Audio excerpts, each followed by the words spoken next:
Hello and welcome to SPMIS Academy. Today we'll analyze important newspaper articles of 12th November 2022.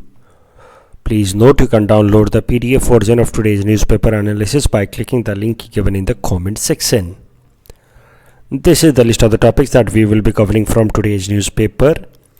The first article is about Supreme Court orders to release the assassins of Rajiv Gandhi. And this topic is important from our syllabus GS paper 2 Indian polity point of view. तो सबसे पहले current news देखते हैं। तो supreme court ने order दिया है कि राजीव गांधी असैसिनेशन में जो लोग भी कन्विक्ट थे अब वो लगभग 30 सालों से जेल में हैं। So they have served life sentence for more than 30 years या 3 डिकेड्स, उनको रिलीज करने का आदेश दिया है सुप्रीम कोर्ट ने। सुप्रीम कोर्ट ने आदेश दिया है by using its power given under article 142 of the constitution.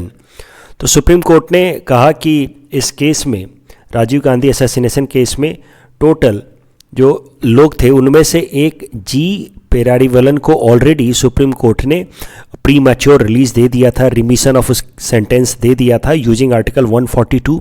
तो इसी का इस्तेमाल करके, चूँकि एक इंसान को ऑलरेडी दिया जा चुका है रिमिशन यूजिंग आर्टिकल 142, तो फिर उसी ग्राउंड पे जो बाकी कन्विक्ट्स थे उनको भी सुप्रीम कोर्ट ने रिमिशन दे दिया। Now they have been released. अब हमें, we are not interested in covering this news, क्योंकि ये न्यूज़ अपने आप में इंपॉर्टेंट नहीं है। इस आर्टिकल की मदद से या इस न्यूज़ की मदद से we will try to understand about the powers of governor and basically we will be seeing कि क्या गवर्नर के पास डिस्क्रिशनरी पावर है पार्डन या रिमिशन ऑफ सेंटेंस के केस में। तो इसको समझने के लिए एक बार briefly pardon, power of president and governor revise कर लेते हैं and then we will again see कि इस करंट आर्टिकल का इंडियन पॉलिटी कॉन्टेक्स्ट से, जो हमारे सिलेबस में जो टॉपिक्स हैं उसकी मदद से, या उसमें हम कहाँ पे इस्तेमाल कर सकते हैं। तो let us see pardon power of the president and the governor first given in the constitution.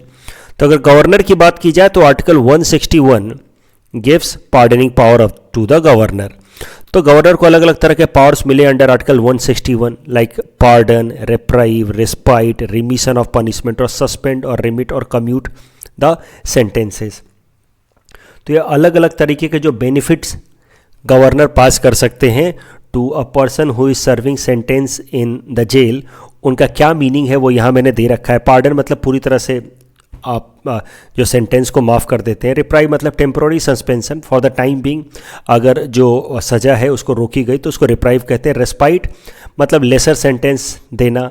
रेमिशन मतलब जो बचा हुआ सेंटेंस पीरियड है, जैसे कि 30 साल की सज़ा हुई थी उसको घटा करके 20 साल कर दिया। कम्यूटेशन मतलब नेचर को चेंज करना पनिशमेंट के, यानी कि फांसी की सज़ा हुई थी फॉर एग्जाम्पल, उसको चेंज करके उम्र कैद कर देना। So that would be considered as commutation. तो ये सारे पावर्स हैं गवर्नर के पास under article 161 of the Constitution. Likewise, similar powers have been given to the President of India under Article 72 of the Constitution. But governor के powers थोड़े से limited हैं as compared to the powers that have been given to the President. For example, President can grant pardon in all cases where the sentence even is for the death. For example, मतलब इसका मतलब ये है कि president death sentence को भी pardon कर सकते हैं। किसी को अगर फांसी की सज़ा मिली है उसको भी प्रेसिडेंट पार्डन या माफ़ी दे सकते हैं, but the pardoning power of the governor does not extend to the death sentence cases. अब करंट कॉन्टेक्स्ट पे आते हैं, क्यों ये जो करंट डेवलपमेंट है वो हमारे सिलेबस से रिलेटेड है। तो देखिए, the powers of governor is part of our syllabus. तो अभी इस केस में हुआ क्या है, ये जो कन्विक्ट्स थे राजीव गांधी असैसिनेशन केस में, इनको लेकर के, इनके रेमिशन को लेकर के, यानी कि इनके प्री मैच्योर रिलीज को लेकर के जो तमिलनाडु की सरकार थी या कैबिनेट, उसने ऑलरेडी वहाँ के गवर्नर RN रवि साहब को रिकमेंडेशन दिया हुआ था कि इनको अब छोड़ दिया जाए, इनकी अब सज़ा को माफ़ कर दिया जाए, यानी कि इनको रिमिशन दे दिया जाए इन 6 लोगों को। तो तमिलनाडु की सरकार ने रेकमेंड किया वहाँ के गवर्नर को कि आप अपने आर्टिकल 161 में दिए गए पावर्स का इस्तेमाल करके इन लोगों के बचे हुए जो सेंटेंस हैं उसको रिमिट कर दें। लेकिन तमिलनाडु के गवर्नर ने ऐसा किया नहीं, मतलब the governor did not act on the aid and advice of the council of ministers of Tamil Nadu. 2.5 साल तक इस पे कोई एक्शन नहीं लिया गया एंड आफ्टर 2.5 ईयर्स इस मैटर को तमिलनाडु के गवर्नर ने रेफर कर दिया to the president of India. तो फिर इस ग्राउंड पे सुप्रीम कोर्ट ने इंटरवीन किया।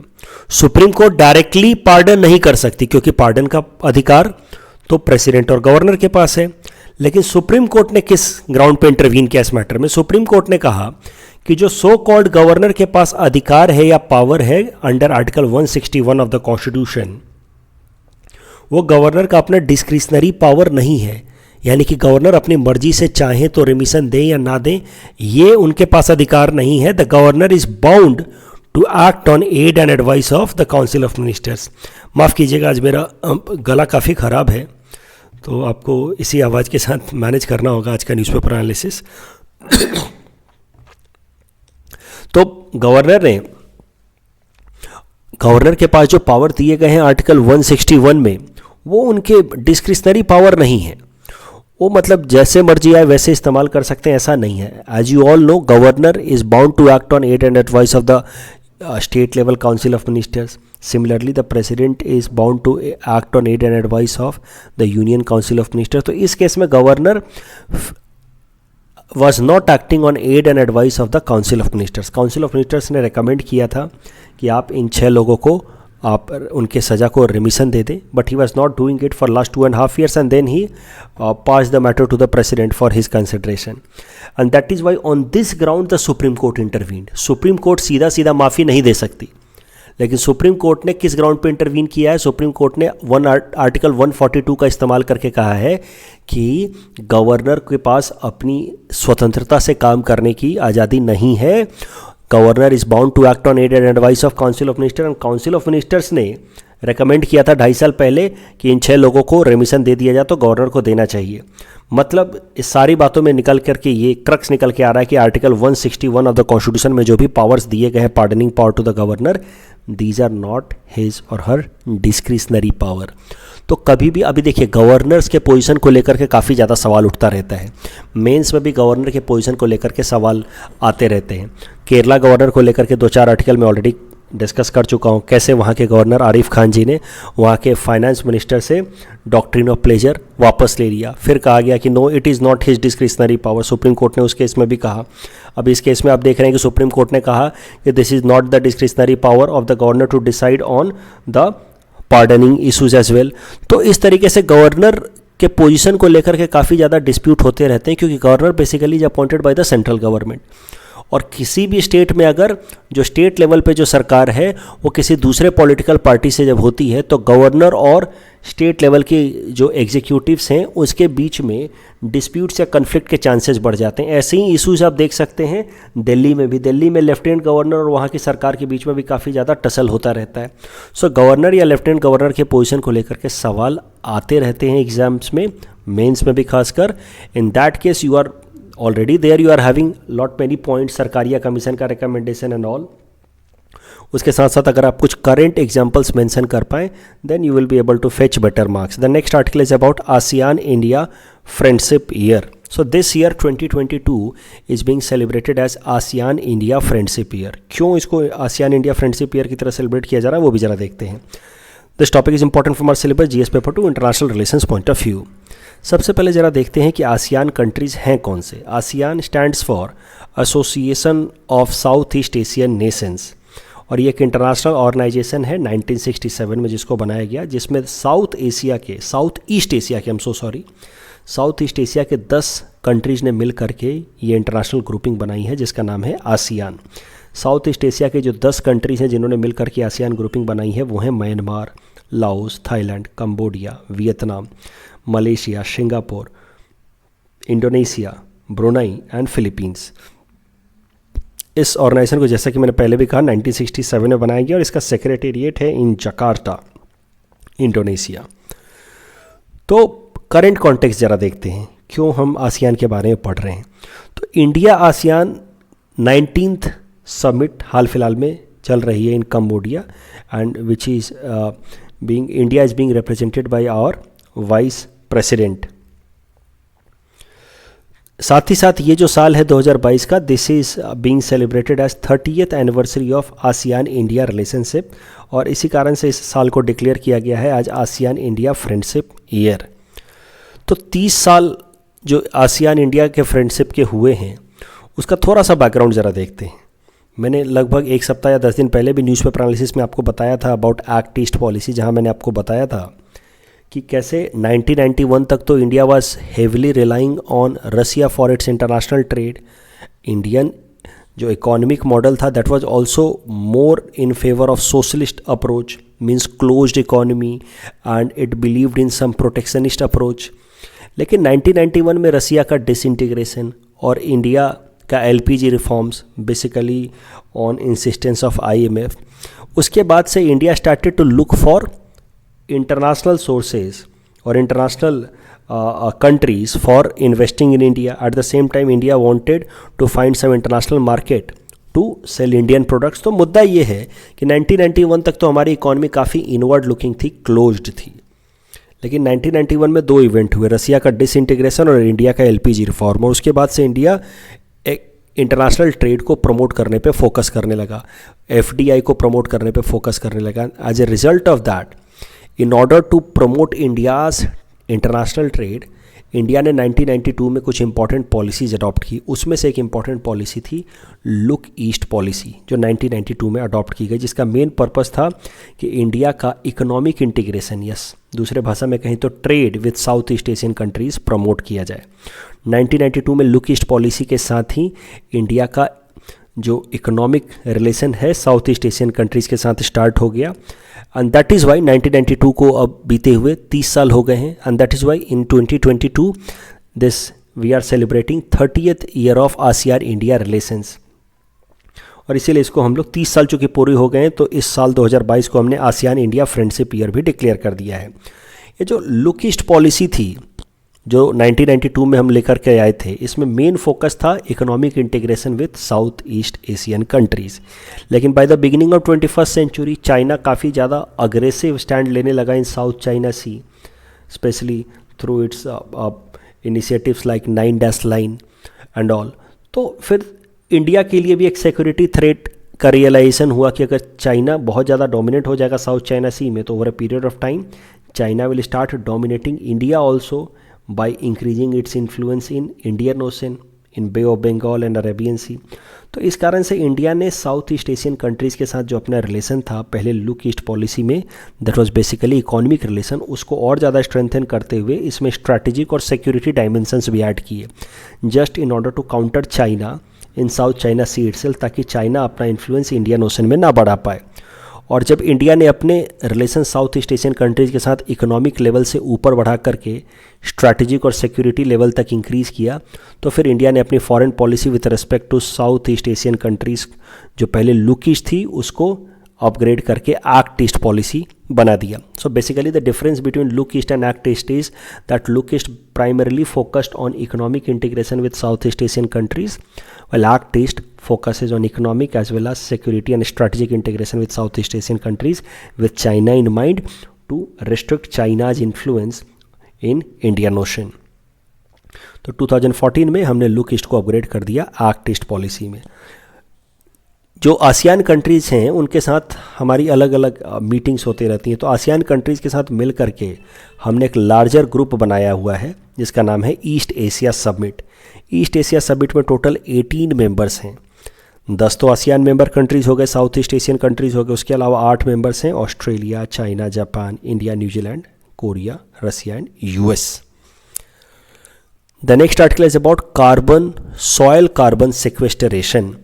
This topic is important from our syllabus GS paper 3 environment point of view. सबसे पहले समझते हैं कार्बन सेक्वेस्टरेशन प्रोसेस होता क्या है। देखिए, हमारे इन्वायरमेंट में कई सारे कार्बन डाइऑक्साइड या काफ़ी लार्ज अमाउंट में कार्बन डाइऑक्साइड हैं which is acting as green house gas, और जिस कारण से ग्लोबल वार्मिंग या क्लाइमेट चेंज के प्रॉब्लम्स हम देखे जा रहे हैं पूरे दुनिया भर में।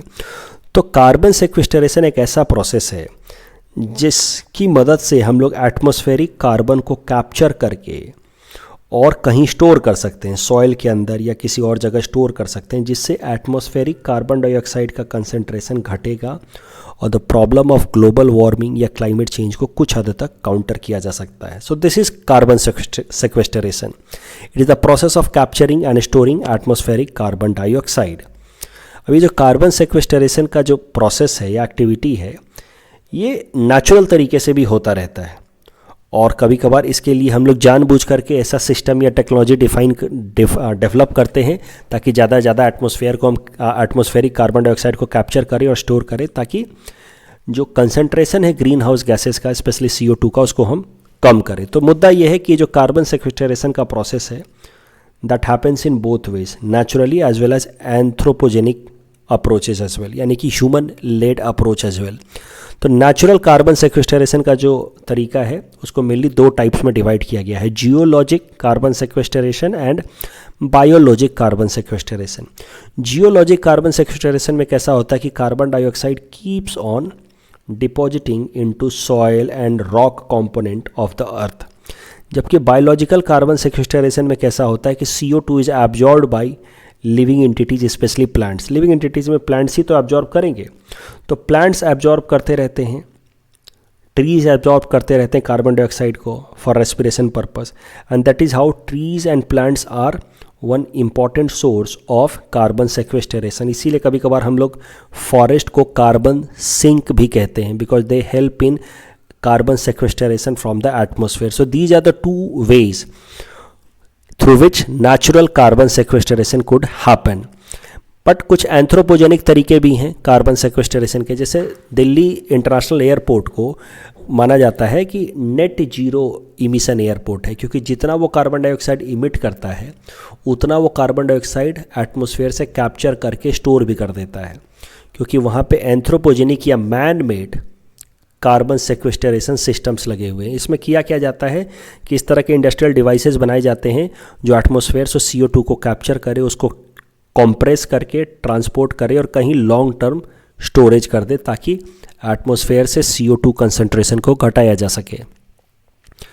करंट न्यूज़ ये है कि एक ऑर्गेनाइजेशन है, India based international organisation, Hyderabad में इसका हेडक्वार्टर है, ICRISAT, international crop research institute for the semi arid tropic. ये इंटरनेशनल ऑर्गेनाइजेशन है, हैदराबाद में इसका हेडक्वार्टर. इसने स्टडी करके एक नया तरीका ढूंढ निकाला है, जिसकी मदद से अगर हम सॉइल के अंदर सही कम्बिनेशन में फर्टिलाइज़र, बायोचार और इरिगेशन करें तो सॉइल की कार्बन सेक्वेस्टरेशन 300 गुना बढ़ सकती है. मतलब 300% बढ़ सकती है, यानी कि 3 गुना बढ़ सकती है कार्बन सेक्वेस्टरेशन. इससे 2 फ़ायदा हो जाएगा. एटमॉस्फेयर से हम लोग कार्बन डाइऑक्साइड को एब्जॉर्ब भी करेंगे, तो ग्रीन हाउस गैस का जो प्रॉब्लम है या ग्लोबल वार्मिंग का प्रॉब्लम है वो भी कुछ हद तक काउंटर होगा. और जितना ज़्यादा कार्बन डाइऑक्साइड हम सॉइल में एब्जॉर्ब करेंगे उतना ज़्यादा CO2 हमारे प्लांट्स को मिलेगा और जो क्रॉप्स को मिलेगा, and that will help in better fertility of the soil as well as it will result in better yield of the crops. तो डबल फ़ायदा है अगर इस अप्रोच को हमने लार्ज स्केल पे इम्प्लीमेंट किया. तो अगर सही अमाउंट में हमने फर्टिलाइज़र, बायोचार और इरिगेशन को मिलाया तो कार्बन सेक्वेस्टरेशन सॉइल का 3 टाइम्स बढ़ सकता है.